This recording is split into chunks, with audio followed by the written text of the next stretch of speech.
Você sabia que existem pavimentos asfálticos que não são flexíveis e também existem pavimentos de concreto que não são rígidos? Pois esse é o tema de hoje aqui na Além da Inércia e a gente vai conversar sobre isso.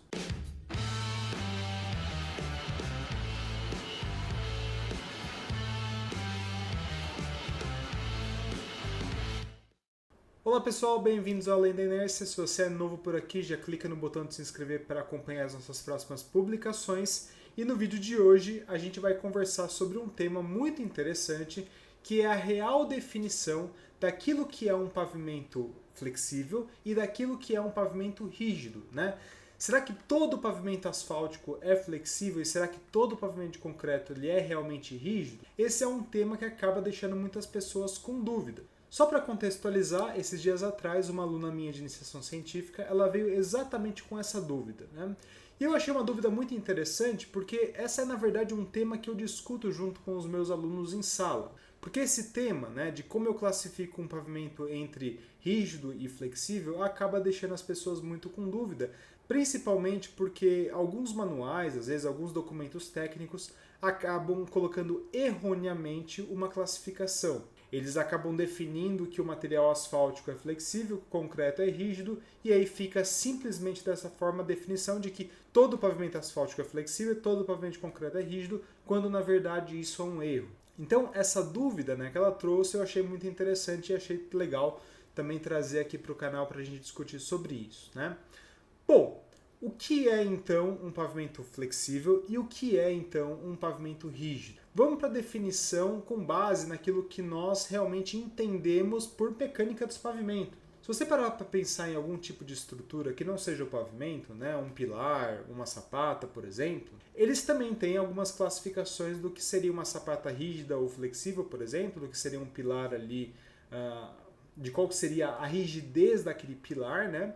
E percebam que nunca essas áreas vão tratar de rigidez de um elemento estrutural em função do seu material, né? Porque isso não faz sentido nenhum do ponto de vista da mecânica dos pavimentos para a classificação, né? Bom, como que nós, então, devemos classificar pavimentos flexíveis e pavimentos rígidos, né? Nós devemos classificá-los em função do seu comportamento estrutural. Então, a classificação correta do que seriam esses pavimentos é que o pavimento flexível ele acumula tensões próximas do ponto de aplicação de carga, enquanto que o pavimento rígido ele acaba tendo uma maior distribuição da aplicação de carga, né? Eu vou colocar uma imagem aqui na tela, vai estar aparecendo em algum lugar aqui, mostrando justamente essa comparação entre eles. Então percebam que com determinada aplicação de carga, em pavimentos classificados como flexíveis, as tensões elas se acumulam próximas do ponto de aplicação de carga. Elas ficam mais intensas ali, próximas do ponto de aplicação de carga. Enquanto que em pavimentos rígidos, essa distribuição de carga ela já é mais uniforme ao longo de uma seção maior.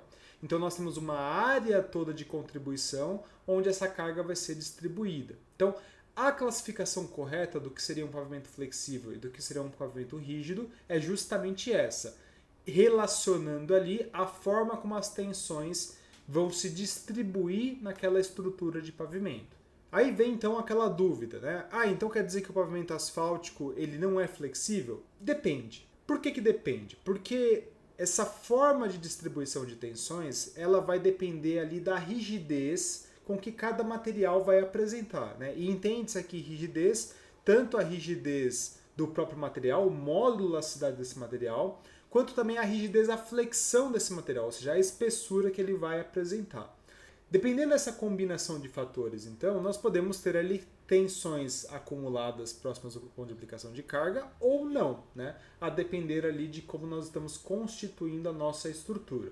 Em condições normais de temperatura, né? O que eu quero dizer com condições normais de temperatura? Né? A temperatura ambiente, né? 25 graus Celsius. Em temperatura ambiente, com bases ali de materiais granulares, ou seja, base e subbase compostas por BGS, macadame seco, solubrita, esses materiais são compostos de rochas, né?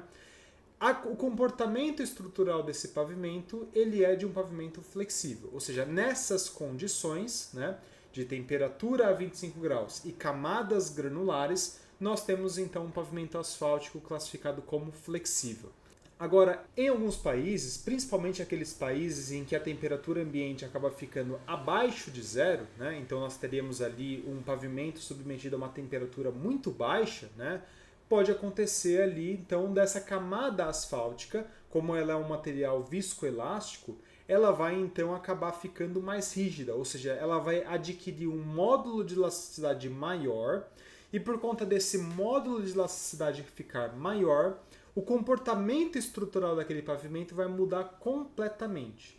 Então, nessas condições, com uma camada ali asfáltica com um módulo elevadíssimo por conta dessa elevada rigidez proporcionada pela temperatura, isso vai fazer com que essa camada já não se comporte mais, essa estrutura, na verdade, não se comporte mais como flexível. Ela muda o seu comportamento devido ali à temperatura. Ou seja, percebam que não é só em relação ao material para classificá-lo como flexível ou como rígido, né? Eu preciso ali saber também outras condicionantes, como a temperatura nesse caso, que vão ali mudar o comportamento do meu material. Ah, Felipe, mas e o pavimento de concreto? O pavimento de concreto ele vai ser rígido independente ali do que aconteça, né? Também não, né? E é aí que vem a grande questão.